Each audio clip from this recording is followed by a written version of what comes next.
సిద్దిపేట జిల్లా దుబ్బాక మండలంలో రైతులు రోడ్డెక్కారు. హబ్సీపూర్ చౌరస్తాలో ఆందోళనకు దిగారు. వడ్లు కొనుగోలు చేయట్లేదని రైతులు ఆవేదన వ్యక్తం చేశారు. ఏ గ్రేడ్ బి గ్రేడ్ పేరుతో మోసం చేస్తున్నారని అన్నదాతలు ఆరోపించారు. ప్రభుత్వం జోక్యం చేసుకోవాలని డిమాండ్ చేస్తూ ఆందోళనకు దిగారు. రైతుల ధర్నాతో రహదారిపై వాహనాలు భారీగా నిలిచిపోయాయి.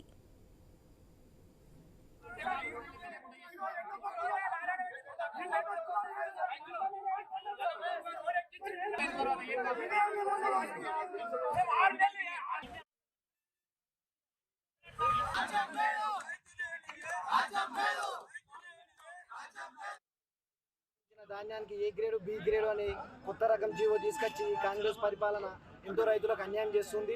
దీన్ని ఏ గ్రేడ్ కొని బి గ్రేడ్ అనేది తీసేసి జీవోని తీసేసి ఏ గ్రేడ్కు కొనాలని మేము రైతుల పక్షాన కోరుతా ఉన్నాం. ఎన్నడూ లేని విధంగా ఈ పాలన జరుగుతూ ఉంది కాంగ్రెస్ హయాంలో.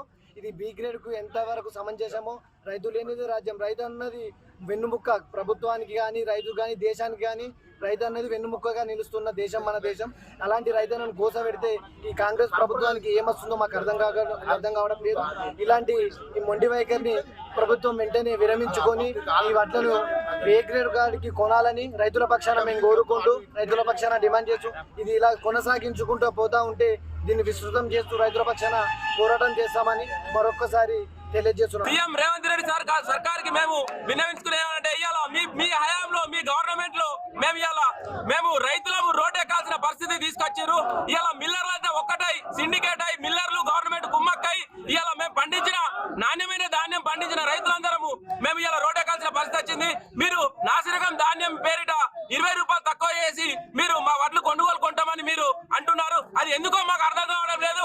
ఇవాళ మేము రోడ్ ఎక్కి మా యొక్క సమస్యలు చెప్పుకుంటున్నాం. దయచేసి మా సమస్యను పరిష్కరించి మా యొక్క వడ్లను వెంటనే కొనాల్సిందిగా మీ అధికారులు